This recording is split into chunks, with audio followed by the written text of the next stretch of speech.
Bonjour, c'est Crypto et j'espère que vous allez bien. Avec tout ce vert, on passe de vert à rouge, de rouge à vert, instantanément en quelques heures. C'est quelque chose d'un peu particulier au niveau de BTC et surtout les altcoins qui arrivent à suivre.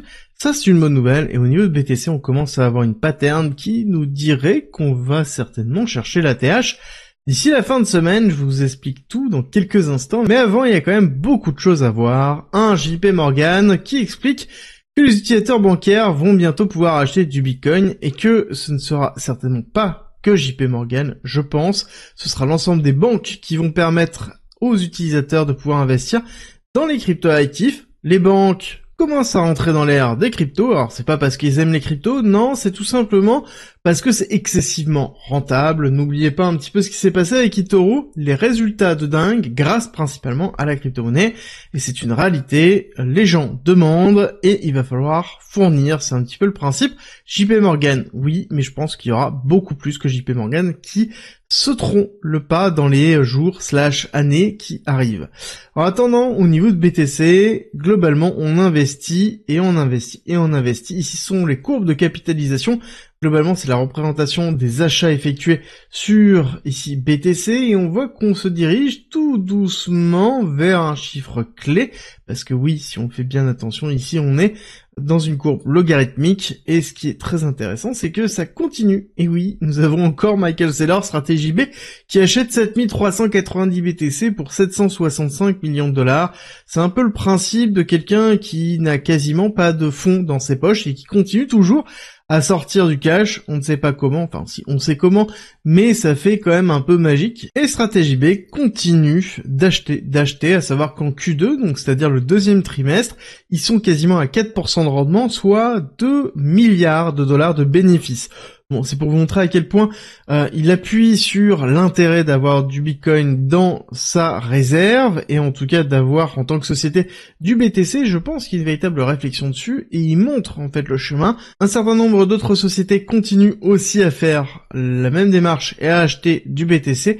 C'est intéressant parce que c'est en train de montrer que ça change, et ça change beaucoup. Par exemple, on a Tether, le principal émetteur de stablecoin, celui qui a lancé l'USDT, donc globalement le stablecoin le plus utilisé au monde, possède tellement de bons trésors qu'il est en train de dépasser la détention de l'État allemand. Alors oui, nous avons une société, Tether, qui détient plus de bons trésors américains que tout simplement un État européen, l'Allemagne, qui n'est pas non plus un des petits États en Europe. Et oui, donc on avance petit à petit sur l'échelle des acheteurs des bons trésors américains. Bon, tout ça pour expliquer que on a quand même une force au niveau des stablecoins, avec la validation de la loi Genius, qui passe les différentes étapes, qui est la réglementation sur les stablecoins, qui devrait arriver aux USA bientôt. Tout ça, c'est des bonnes nouvelles. Mais la plus grosse bonne nouvelle, c'est l'augmentation de la TVL sur AAV, qui augmente de 20 milliards de dollars, et donc on a bien un retour de la DeFi sur Ethereum, une force d'Ethereum qui est en train de revenir, on le voit bien, de toute façon Ether se revalorise, continue à monter quoi qu'il arrive, et on a ici AAV qui suit, forcément, et surtout on a une augmentation de la DeFi. C'est un point qui est super important, parce que c'est globalement un des points essentiels qui nous permet d'avoir une grosse altcoin season. C'est aussi un des points essentiels qui permet de pouvoir financer des nouveaux protocoles, de montrer la force de la blockchain et d'Ethereum, et globalement de toutes les DeFi que l'on pourra retrouver sur l'ensemble des blockchains, parce qu'il n'y a pas qu'Ethereum pour la DeFi, et la DeFi c'est plein d'opportunités. Je vais vous expliquer ça durant la masterclass que je vais organiser mardi 27 à 20h, si jamais ça vous intéresse. C'est par inscription uniquement, donc vous recevrez par mail le lien. Ça va être entre 1h et 1h30 où on va parler de DeFi. On va expliquer concrètement ce que c'est, quel est le métier de market maker, quelles sont les opportunités qu'il y a dedans.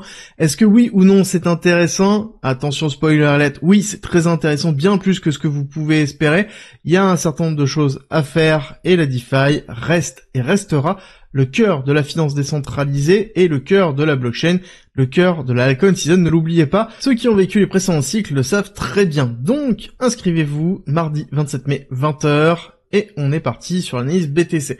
BTC, on a repris du poil de la bête, hein. On voit bien ici la vision weekly où on a quasiment ravalé une grosse partie de la bougie, plutôt positif, alors qu'on a un Nasdaq qui ouvre encore en négatif, hein, mais encore une fois, on voit bien la bougie d'hier qui a été ravalée quasiment entièrement, donc peut-être qu'on est reparti dans les vieilles patterns, c'est-à-dire quoi? C'est-à-dire que lorsque l'on chute en entrée en futur sur le Nasdaq et le S&P 500, on a 75% de chance, et oui, 75% de chance, de partir dans le sens inverse, donc ça veut dire encore soit une consolidation dans les alentours des 21 500 points, 21 400 points, soit peut-être un retour dans les 21 000. Dans tous les cas, on est toujours ici dans une phase de respiration, un petit peu ce que l'on a eu là, voir si on consolide bien pour repartir, et à ce moment-là, ça voudrait dire un nouvel ATH sur le S&P 500 et sur le Nasdaq, en espérant que ce soit favorable au niveau de Bitcoin. Sur BTC, Weekly, au niveau du CME, on voit bien l'avantage, on voit bien ici les 106 000 $ qui ont été validés. Quand on va zoomer, ici, on voit bien la bougie qui a été ravalée partiellement et une continuité haussière dans la journée. On va retester le niveau des 107 200, niveau très important, qui est difficile à passer, grosse résistance, hein, parce que nous avons ici beaucoup de liquidités qui ont été laissées par toutes ces bougies-là, renforcées par ces bougies-là, et qui plus est, renforcées ici. Donc globalement, on a quand même beaucoup de liquidités qui sont en attente ici, et c'est une zone très forte de short et d'ATH, où il y a beaucoup de, et ici, ordre de prise de profit. Pensez bien que là, il y aura beaucoup de ventes qui seront sur les prises de profit de l'accélération qu'on a vécue, hein, parce que, juste pour vous montrer, vous avez peut-être pas l'impression, mais on a fait une belle accélération, hein, si on regarde vraiment le top to bottom, on va regarder ça, tac, enfin le bottom to top plutôt, on est dans les alentours de 42% de valorisation, on va à l'ATH, on sera à 46%, il y a des gens qui vont prendre des profits, donc forcément on aura des ordres de vente limite, ok, on aura aussi les personnes qui vont certainement shorter, tout simplement pour jouer la résistance et une continuité baissière sur un range, hop, qui se trouve là, hein, d'accord, pour rappel, hein, hop, bon, là on fait une grosse déviation, on retourne dans le haut de range, donc globalement on pourra aller chercher ici, pour repartir. Donc c'est quelque chose qui sera joué, grosse résistance, un peu compliqué, c'est tout à fait normal, donc il va falloir avoir de la force. Mais vous allez voir qu'il y a quand même plusieurs indices qui sont plutôt favorables sur la rupture de l'ATH rapidement. Et oui, j'ai dit en intro de vidéo, fin de semaine, et pourquoi pas. Alors, quand on regarde ici 19 mai, donc hier, 667 millions de $, donc on a bien de l'injection de fonds qui revient. On avait des petits montants, hein, on voit bien ici, et ça faisait relativement longtemps, depuis le 2 mai, qu'on n'avait pas eu des gros montants comme ça. Donc ça voudrait dire qu'on est un retour de flux, on a bien cassé ici le nombre de d'achats en fait et d'afflux en millions de dollars, 42 millions de $ qui ont été injectés, donc on était à 40 sur le dernier top, donc on voit bien une accélération réelle des injections de liquidités au niveau de BTC, ce qui est plutôt avantageux. Et quand on regarde vraiment de très près ce qui s'est passé, et qu'on compare un petit peu ce qui s'est passé juste avant dans la consolidation précédente, on a quand même des patterns qui se ressemblent étrangement, voire même très étrangement. Pattern précédente, on voit quoi? On voit ici une consolidation de range qui avait eu lieu dans les alentours des 93 000 jusqu'aux 96 000, rupture baissière, ensuite rupture haussière, on va chercher toute la liquidité au-dessus, gros sell-off, donc grosse vente, consolidation, réaccélération, consolidation et ensuite rupture.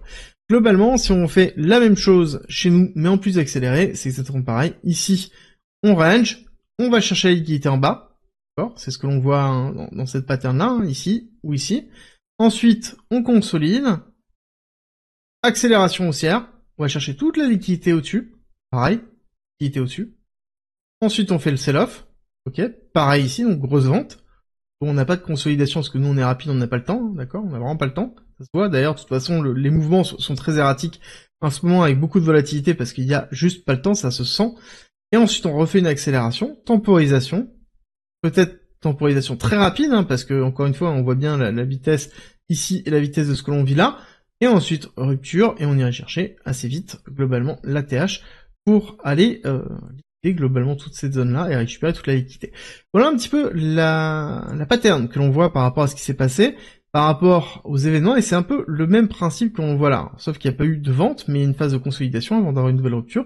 Ça pourrait être logique, surtout qu'on est sur une grosse résistance, encore une fois, les 107 000, mais plus on consolide structuré, et c'est très important, au-dessus des 100K, de ce style-là, dans une phase d'accélération, parce que quand on regarde ce qui s'est passé avant, on n'avait pas forcément de phase d'accélération structurée, on avait plutôt des phases vraiment d'accélération pure et dure, comme on voit là, et ensuite on chutait.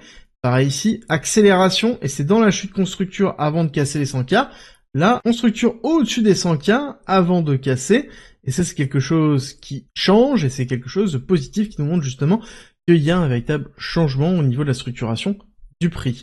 Au niveau des liquidations, pas grand chose, donc ça change aussi, ça veut dire qu'en effet on a liquidé un petit peu de short sur ici la réaccélération. Alors, voilà, je vais renettoyer, mais globalement, hop, on a juste récupéré ici sur cette phase d'accélération les shorters, mais bon, pas de liquidation, donc ça veut dire aussi un marché qui n'est pas forcément très leveragé. Quand on regarde ici l'open interest, on voit bien les deltas qui chutent, on voit bien l'open interest qui monte. Globalement, on a une prise de position de personnes en short, ce qui est plutôt positif, ce qui nous permet de pouvoir pousser, hein. On le voit bien, de toute façon, on a liquidé du short, très peu de long, hein.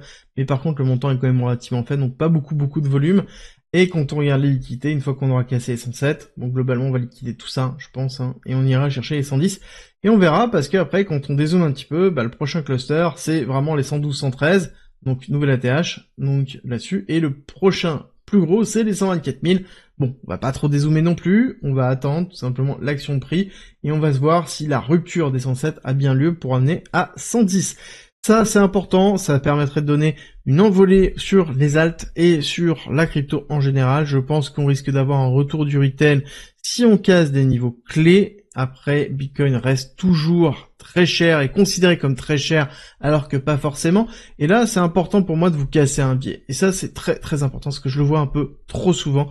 Et les gens ne comprennent pas, en fait, que non, ce n'est pas cher BTC à 100K. Ça peut vous paraître cher, mais ce n'est pas cher. Parce qu'en fait, vous comparez par rapport à ce qui s'est passé. Ok, mais vous ne comparez pas par rapport à ce qui s'est passé réellement avant. C'est-à-dire que si on dézoome, en effet, là on est à 100K, ça vous paraît cher parce que vous regardez ici le prix là, le prix là, le prix là. Ouais, mais vous n'avez pas acheté ici. Ok, vous comparez par rapport à ce prix-là.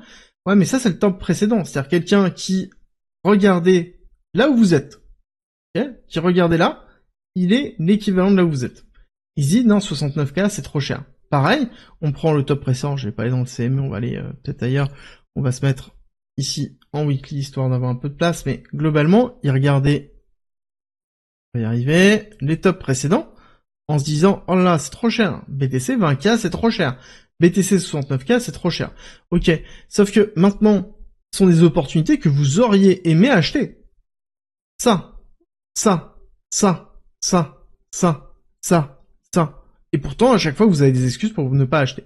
Donc, arrêtez de réfléchir avec une réflexion simple, basée sur, tout simplement, oh, c'est trop cher par rapport à ce que vous connaissez maintenant, et réfléchissez plutôt à une vision long terme sur quel est le prix réellement de BTC sur 2 ans, 3 ans, 5 ans, 6 ans, 10 ans.